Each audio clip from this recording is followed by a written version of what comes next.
What's happening, everybody? Welcome back to Off the Wall. Today I'm reviewing Picard Season 3, Episode 8 review. This one's called Surrender, coming up right now. So I think this episode had some wonderful character moments that I really enjoyed. The series in general is full of mystery, cliffhanger type, almost narrative storytelling, where every episode they want to leave you kind of wanting more. What happens next? Or there's a twist there. What does that mean? But now we are on episode 8, and I don't feel like this series needs to be 10 episodes. The last two episodes have been including this one, so 7 and 8, have been probably my least favorite of the series. Doesn't move the story forward too much. The story also seems really stretched to make it to 10 episodes. And there's almost been breaks put on and they're creeping forward to get to Frontier Day. They seem to be really drawing it out and longing out the suspense. What they're actually presenting to us isn't as engaging, pun intended, but isn't as engaging or exciting as what was happening in the earlier episodes, let's say. So I would prefer it if this season was maybe 6 to 8 episodes. But like I said, I did enjoy it overall, much better than last week. So the episode opens with Vadic in control of the Titan on the bridge in the chair, and there's kind of different teams around the Titan. There's the team on the bridge which involves Shaw and Seven of Nine, and Picard, Geordie, Beverly Crusher, kind of Jack, all with Data. And you've got the other team, the obviously away team that was sent away a couple of episodes ago with Riker, Worf, Raffi, and Deanna Troy. So, and we see what Vadic does on the Titan. And quite frankly, but I'm getting really irritated with Vadic. It's just annoying, to be honest, at this point. For me, she's not menacing at all. She's just angry, really repetitive, and she's like a cliched villain.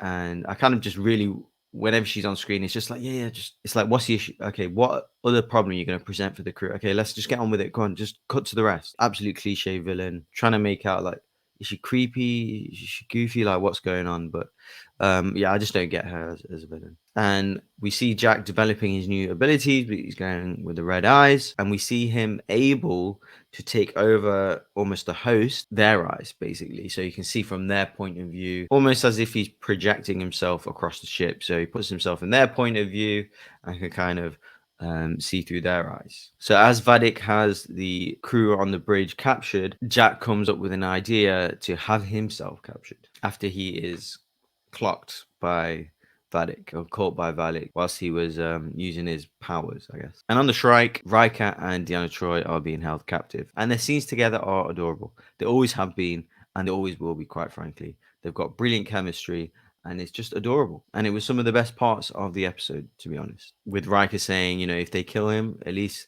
he had the opportunity to give that good old Riker charm one last time.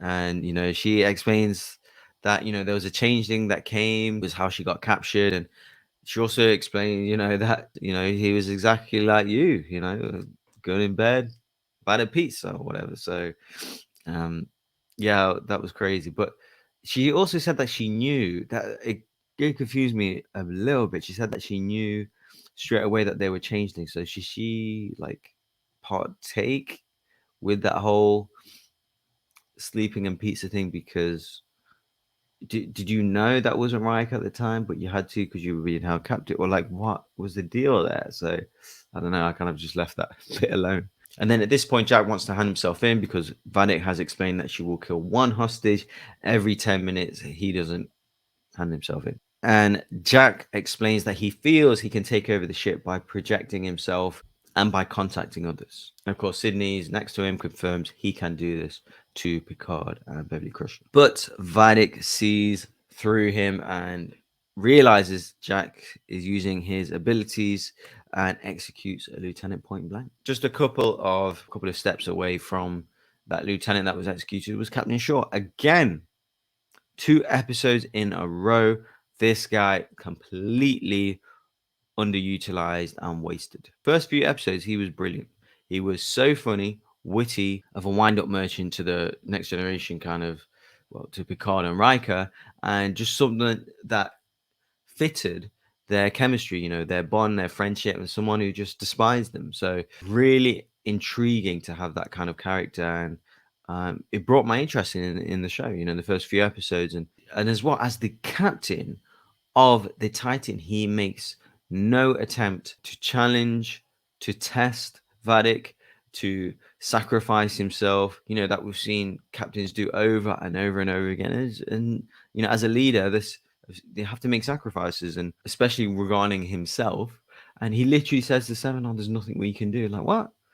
You're the captain, mate. You have to try. Sorry. But again, not the actor's fault or anything. He's got nothing to do. And that's definitely a big criticism on this episode. But what isn't a criticism is we cut back to Riker and Deanna Troi again.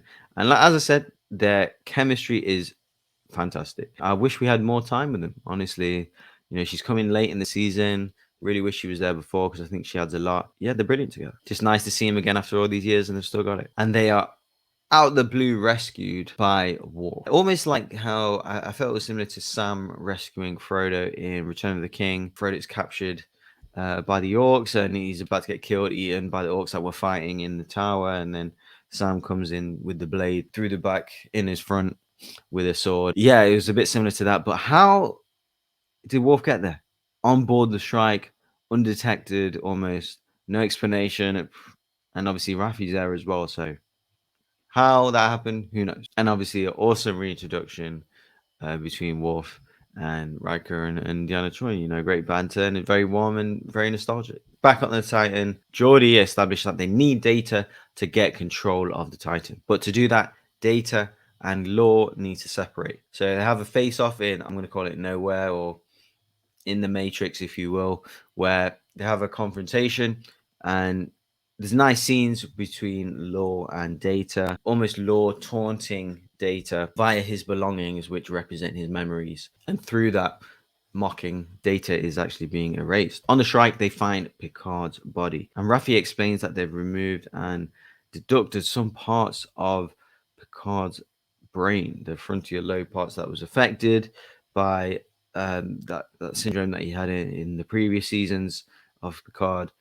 But they haven't really explained what they're going to do with it. So they're suggesting their idea, what they've done, but we don't actually know. There's no actual explanation why the changeling took Picard's body. We still don't know. So Jack appears back on the bridge. He looks like he's done a Princess Leia in Return of the Jedi, where he's got almost like a hand grenade. That's what we think at first. Well, that's what I thought.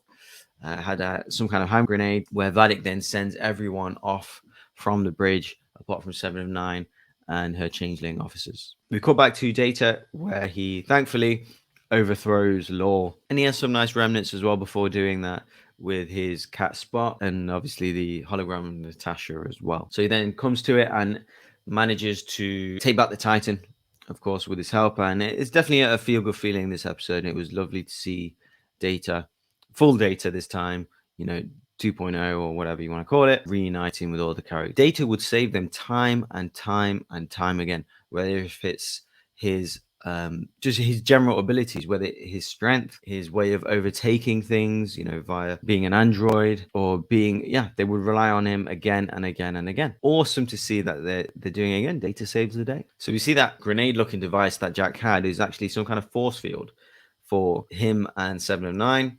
So he kind of opens it, and there's a force field around them two on the bridge. Picard then orders Data to open, I think he said the evacuation hatch. So Picard tells Data to open the evacuation hatch, which I think is the view screen.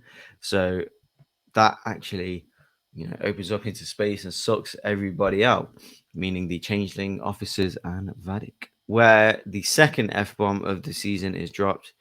Effing solid, she says. Yeah, it's a bit funny, but again, I don't like it. This is Star Trek, mate. We don't need your little swear words.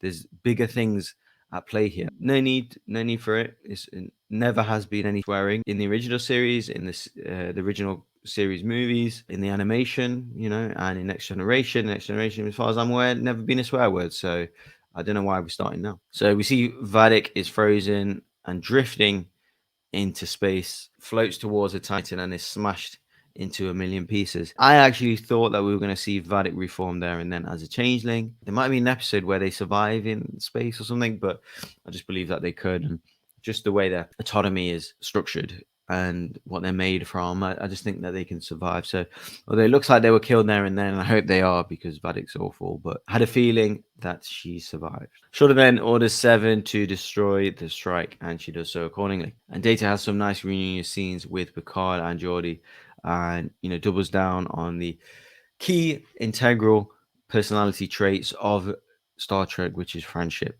and supporting each other. It was lovely to see that. Then we get a wonderful shot where, dare I say, I got a little choked up, of the whole Next Generation cast and crew around that conference room.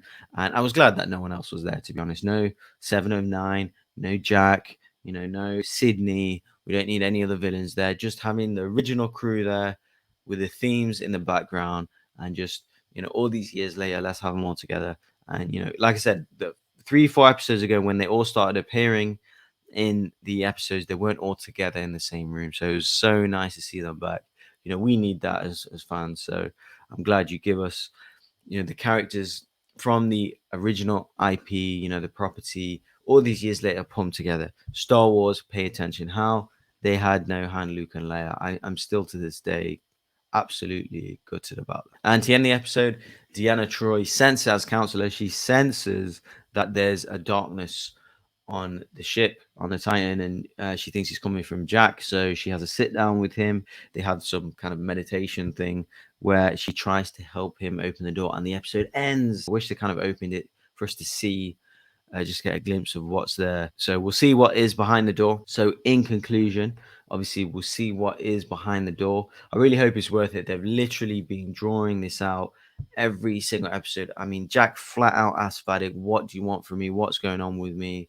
And she kind of just cackled and gave him some kind of mystery box answer, and which we've had for a few times. So I think it's going to be underwhelming. Personally, I just have a feeling, but we'll see. I really hope it isn't, and I hope that we do get a good episode 9 leading off to the finale in episode 10. Give us a good send off, please, because this is the final season of Picard. Maybe the last time we'll see these characters together. So I want a big crescendo. A few other questions. What's the deal with the CGI head? Who is behind that? Who is behind the changelings and behind Vadic? What's going on with Frontier Day? What is the plan of attack? What did they actually do with Picard's body? We haven't had a changeling explain or interpretation of what's gone on there. We got a reason from Raffi, but is that the actual reason? I don't think so. Why does Jack have these powers? For what reason? How did he get them? What is the end game with it? What's going on with it in general? I want to know. Everything I've just said there, none of these were answered in episode 8. So there was a level of frustration watching this episode. Some really nice moments with Data, with Deanna Troi, and having the whole crew back together. So much better than last episode, but going into the last 2, the next one better be good. If you're new to the channel, please subscribe, like, comment as well. What do you guys think of the episode and the season so far? And we'll catch you guys on the next review.